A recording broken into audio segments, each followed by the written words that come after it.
नमस्कार सभी को। आप सभी लोगों का फिर से स्वागत है और एक नए वीडियो में। तो वीडियो के इस भाग में हम आपका बंटी जो उपन्यास है, उसका 90 भाग से उपन्यास के उसके जो कुछ इम्पोर्टेंट एमसीक्यू है, हम उसको सॉल्व करेंगे। इसका जो अगला जो 2 भाग है, वो मैंने चैनल में अपलोड कर लिया है। अगर आपने नहीं देखा है, तो प्लीज़ जाके देख लीजिए। लिंक आपको डिस्क्रिप्शन में भी मिल जाएगा या फिर आप प्लेलिस्ट भी चेक कर सकते हैं।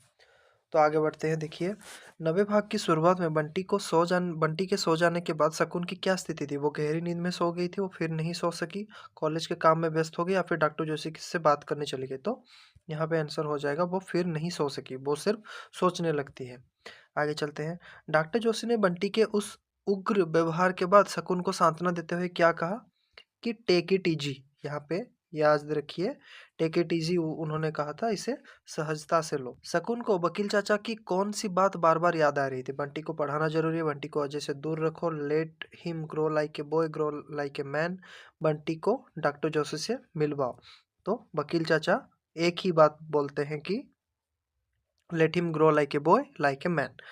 डॉक्टर जोशी के अनुसार बंटी पूरी तरह लड़का क्यों नहीं बन पाया? क्योंकि शकुन उसके ऊपर बहुत हावी हो चुकी थी, हावी हो रही थी या फिर हावी हो चुकी थी। इसी कारण वो पूरी तरह लड़कों की रूप में नहीं बन पाया, क्योंकि वो अपने माँ के ऊपर ज्यादा निर्भर था। इसी कारण शकुन ने डॉक्टर जोशी के साथ नई जिंदगी शुरू करने का निर्णय बंटी के संदर्भ में क्या सोचकर किया कि बंटी को वो खुद से काट कर नहीं, खुद के साथ जोड़ कर वो ये करेगी। लेकिन बाद में ये फैसला उसका गलत साबित होता है। डॉक्टर जोशी ने शकुन को माँ बेटे के बीच किस व्यवहार को बंद करने का सलाह दी? साथ पढ़ने, चूमने चाटने और गले में बाहें डालकर लिपटने वाला रवैया, बगीचे में काम करना, कहानियां सुनना।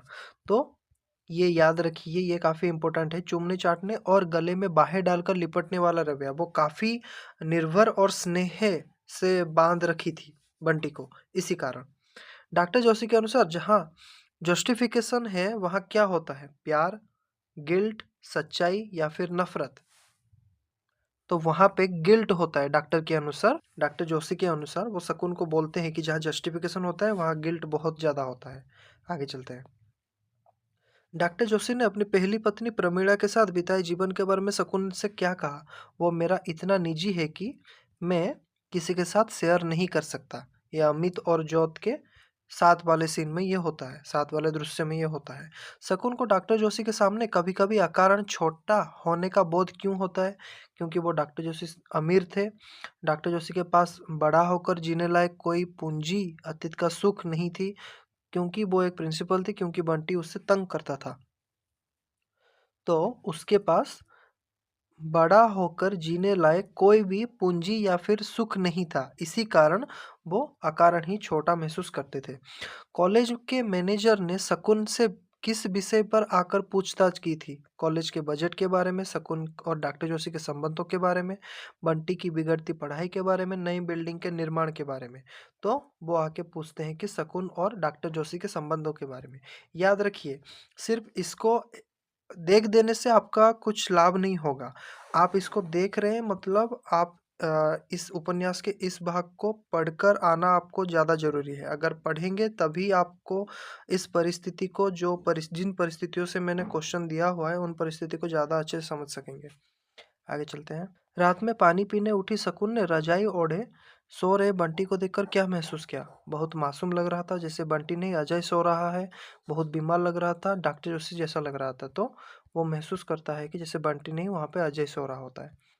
शकुन ने बंटी के बारे में क्या निष्कर्ष निकाला कि वो अजय की तरह क्या करेगा? वो उसे बहुत प्यार करेगा, वो सारी जिंदगी और उसे गलत और अपराधी सिद्ध करता रहेगा, बड़ा होकर डॉक्टर बनेगा, कॉलेज चला जाएगा। तो वो सोचती है कि वो सारी जिंदगी इसी तरह रहेगा, तो उसे गलत और अपराधी सिद्ध करता रहेगा हमेशा के लिए।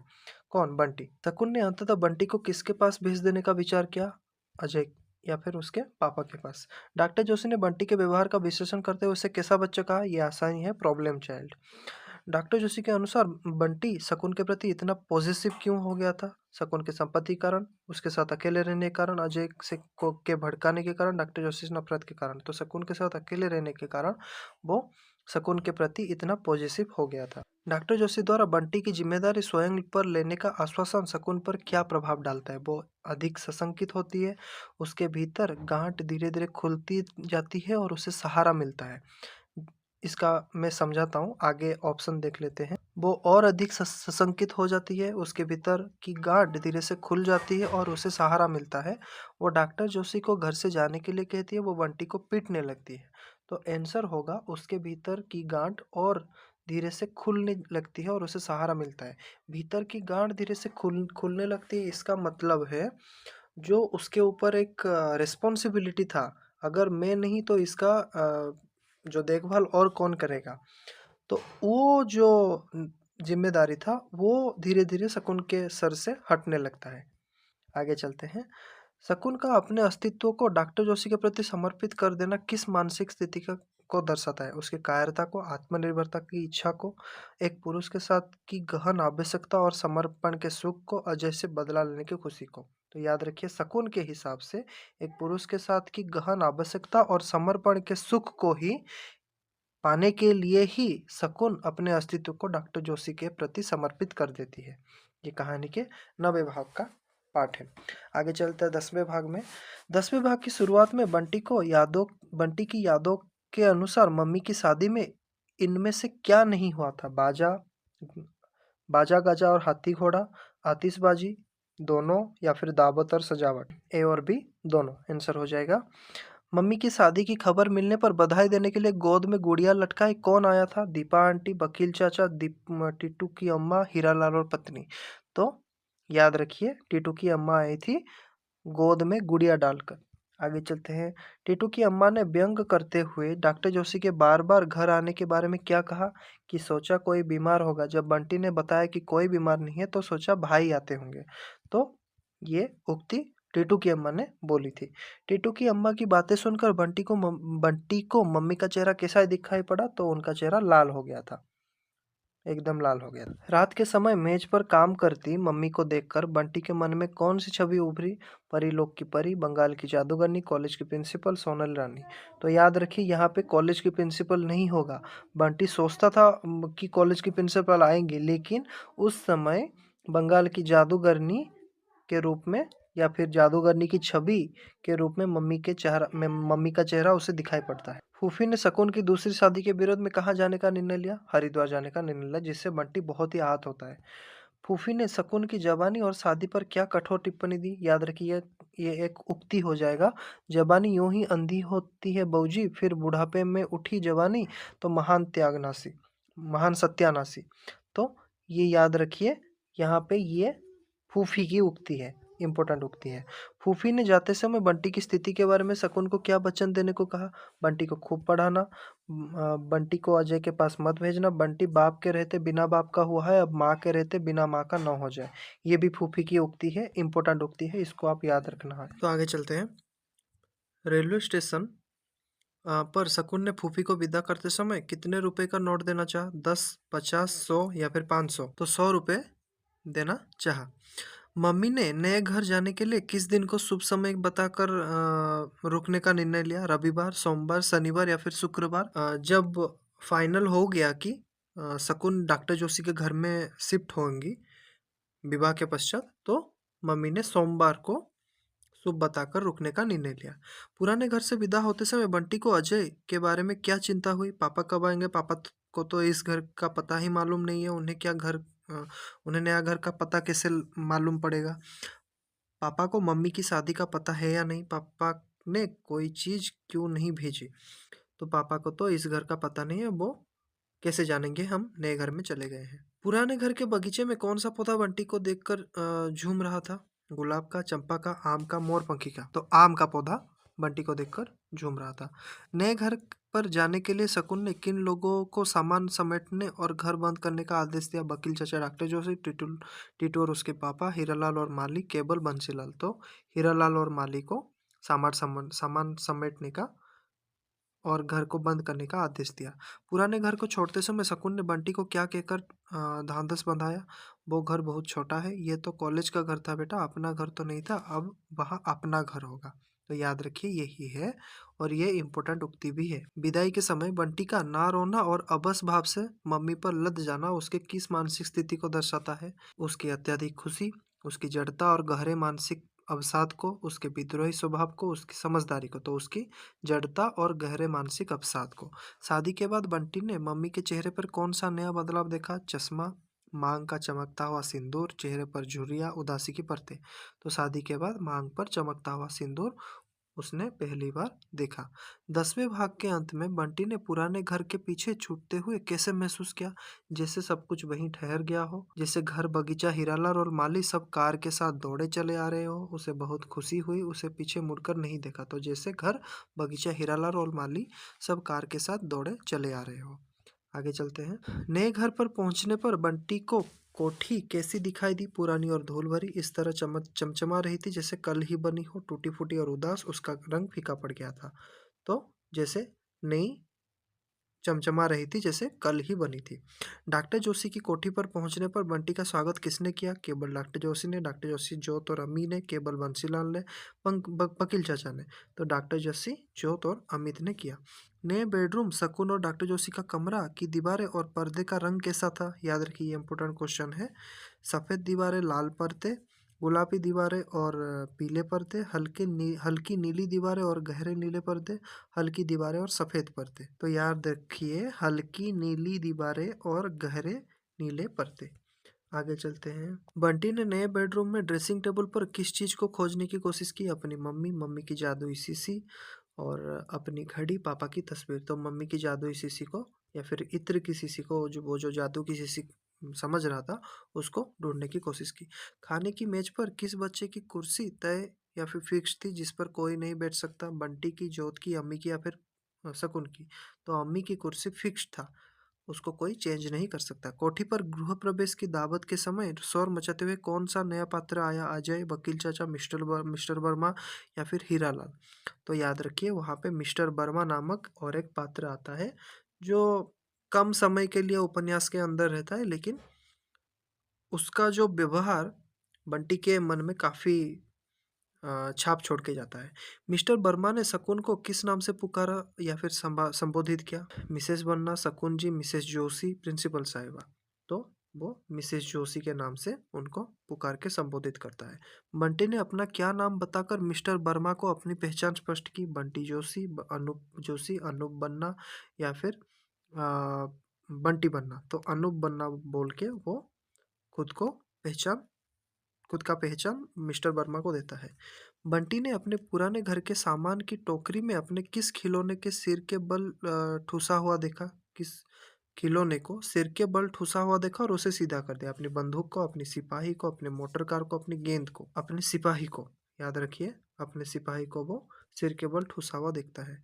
जोत के अनुसार कोठी का नीम का पेड़ कब लगवाया गया था? याद रखिए, ये आया हुआ है क्वेश्चन जिस दिन डॉक्टर जोशी पैदा हुए थे। और उसको देख के बंटी को अपने जो बगीचे का आम का पेड़ उसको याद आता है। रात के समय शकुन ने बंटी को किस कमरे में सोने का निर्देश दिया? मम्मी के साथ उनके बड़े कमरे में, बैठक रूम में, जोत और अम्मी वाले बच्चों के कमरे में, नौकर बंसीलाल के साथ?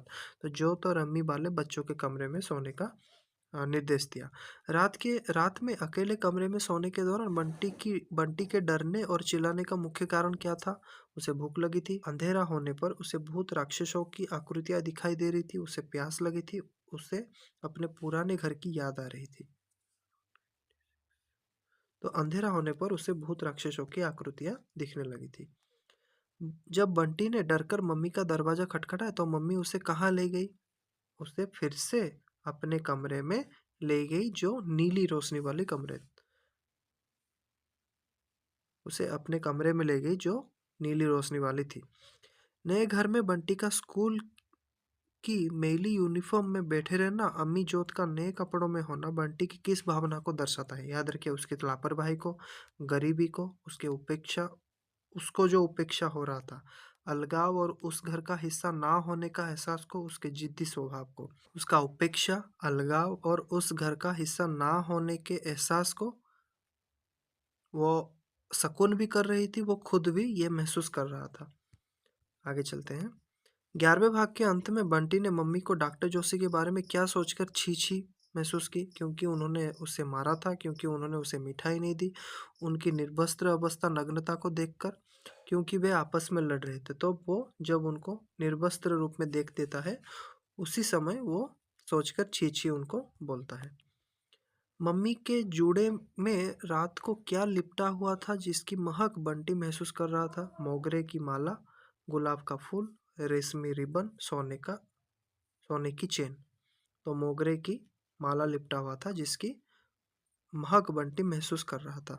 बंटी का यह सोचना यहाँ आकर मम्मी छूट गई उसके किस आंतरिक संघर्ष को व्यक्त करता है? माँ की दूसरी शादी के कारण आए भावनात्मक अलगाव को, मम्मी की बीमारी को, या फिर पढ़ाई के बोझ को, नए दोस्त की कमी को? तो माँ की दूसरी शादी के कारण आए गए भावनात्मक अलगाव को वो दर्शाता है। 12वें भाग की शुरुआत में बंटी की नींद खुलने पर उसके दिमाग में क्या लटका हुआ था? पुराने स्कूल की यादें, पापा का चेहरा, मम्मी और डॉक्टर साहब का नंगापन, नए घर की सुंदर सजावट। तो जो रात में देखता है मम्मी और डॉक्टर साहब को नंगे अवस्था में, निर्वस्त्र अवस्था में, उसी का जो भाव या फिर विचार उसके दिमाग में लटका हुआ था। बंटी ने मम्मी के कमरे में रखी हुई जादुई शीशी के बारे में क्या किया? शीशी के बारे में क्या किया? उसे तोड़ दिया, अलमारी में छिपा दिया, मैदान में ले जाकर सारा इत्र जमीन में उड़ेल दिया, डॉक्टर साहब को वापस दे दिया। तो उसे मैदान ले जाकर सारा इत्र जमीन में उंडेल देता है। रात में डरने और चीखने के बाद अगले दिन सवेरे बंटी के साथ क्या अनहोनी हुई? तो उसने बिस्तर पर सुसु कर दिया था। आगे चलते हैं। बिस्तर गीला होने पर मम्मी ने डॉक्टर साहब से यह बात छिपाने के लिए क्या किया? बिस्तर को बाहर धूप में डाल दिया, बंटी को डांट कर कमरे से बाहर भेज दिया, गीले बिस्तर पर रजाई ढक दी और बंटी को शॉल में लपेटकर अपने कमरे में ले गई। बंसीलाल से बिस्तर साफ करने को कहा तो वो गीले बिस्तर पर रजाई ढक देती है और बंटी को शॉल में लपेटकर अपने कमरे में ले जाती है। आगे चलते हैं। डॉक्टर साहब की कोठी के बाहर लगे लाल त्रिकोण के बोर्ड पर क्या लिखा था? याद रखिए, यहाँ पे धीरे चलिए, सावधान कुत्ता काटता है, 2 या 3 बच्चे बस, स्वागतम। तो 2 या 3 बच्चे बस या फिर परिवार नियोजन जो होता है उसको देखकर ही बंटी के मन में ये भाव बैठ जाता है कि वो फालतू है। तो ऊपर ये लिखा होता है 2 या 3 बच्चे बस। बंटी को स्कूल बस में दोस्तों के सामने क्या झूठ बोलना पड़ा? कि अब वो अपनी कार से स्कूल आता है, कि उसके पापा कलकत्ता से आ गए हैं, कि मम्मी ने उसे नई साइकिल दिलाई है, कि वो अब डॉक्टर जोशी के साथ ही सोता है, कि वो अभी अपनी कार से स्कूल जाता है। आगे चलते हैं। ड्राइंग की क्लास में सर ने ब्लैक बोर्ड पर क्या बनाने के लिए कहा था? आम का पेड़, एक बोतल और एक प्लेट, भारत का नक्शा, स्कूल की इमारत। तो एक बोतल और एक प्लेट बनाने के लिए कहा गया था। भूगोल की क्लास में सर किस नदी की यात्रा के बारे में पढ़ा रहे थे बंटी को? यमुना, सरस्वती, गंगा या फिर नर्मदा? तो गंगा नदी के बारे में पढ़ा रहे थे बंटी के क्लास में। मम्मी ने बंटी के लिए डॉक्टर जोशी की कोठी में कौन सी नई चीज तैयार करवाई थी? एक नया झूला, लंबी सी अलमारी, एक बड़ा खेल का मैदान, एक नया कमरा। तो एक लंबी सी अलमारी का इंतजाम करवाया था जो डॉक्टर जोशी के दवाई रखने वाला था, उससे दवाई की बू भी आ रही थी। बंटी को दी गई उस अलमारी में किस चीज की भभक या फिर गंध आ रही थी? तो दवाइयों की गंध आ रही थी, ये मैंने पहले ही बोल दिया है आपको। मम्मी ने बंटी से डॉक्टर साहब को क्या कहकर पुकारने का आग्रह किया? अंकल, डॉक्टर साहब, पापा या फिर बाबा? तो पापा बुलाने का आग्रह किया शकुन ने बंटी से। डॉक्टर साहब को पापा कहने में मम्मी के प्रस्ताव पर बंटी ने क्या जवाब दिया? हाँ कहूँगा, नहीं मेरे पापा तो कलकत्ता में है। वो चुप रहा, उसने रोना शुरू कर लिया। तो वो बोलता है कि नहीं, मेरे पापा तो कलकत्ता में है, मैं इनको क्यों पापा बोलूँगा। पुराने घर का माली जब कोठी पर आया तो बंटी ने उससे क्या पूछा? उसने अपने बगीचे के फूलों और पेड़ों के बारे में पूछता है। अम्मी और बंटी के बीच मेज को लेकर हुई लड़ाई में अम्मी ने बंटी के साथ क्या किया? उसे धक्का दे दिया, उसकी किताबें फाड़ दी, उसकी बाह पर दांत से काट लिया, उसे थप्पड़ मारा। तो उसकी बाह पर, बंटी की बाह पर उसने दांत से काट लिया था। किसने? अम्मी ने। माली के ये कहने पर कि पुराने घर के पौधे यहाँ ले आते हैं, बंटी का यह कहना कि मेरे बगीचे का कोई हाथ नहीं लगाएगा, उसके किस भाव को दर्शाता है? उसका पौधे के प्रति प्रेम, नए घर को ना अपनाने की जिद और पुराने घर से गहरा भावनात्मक जुड़ाव, जो कि उसके माँ के साथ भी था। माली के प्रति गुस्सा, डॉक्टर साहब से नफरत। तो ये आसानी से आंसर हो जाएगा। नए घर को नहीं अपनाना चाहता था जिद से, और पुराने घर से गहरा भावनात्मक जुड़ाव था उसका। आगे चलते हैं।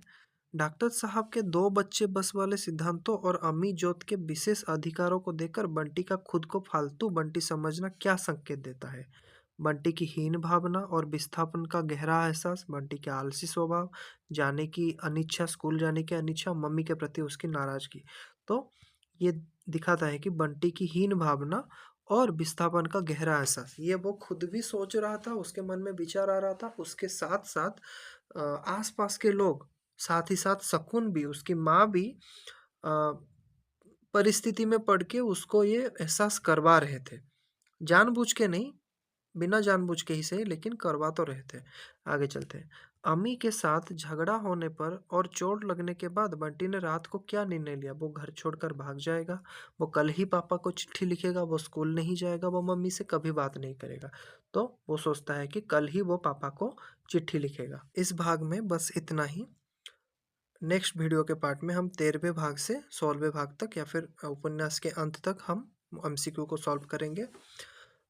इस वीडियो के जो दूसरे और 2 पार्ट हैं जो जिनको मैंने पहले ही अपलोड कर लिया है, उसको आप प्लेलिस्ट जाके देख सकते हैं या फिर नीचे डिस्क्रिप्शन में लिंक दिया हुआ है, उसको भी जाके वहाँ पे आप देख सकते हैं। तो इतने में रहता हूँ। अच्छे से पढ़ते रहिए। धन्यवाद सभी को।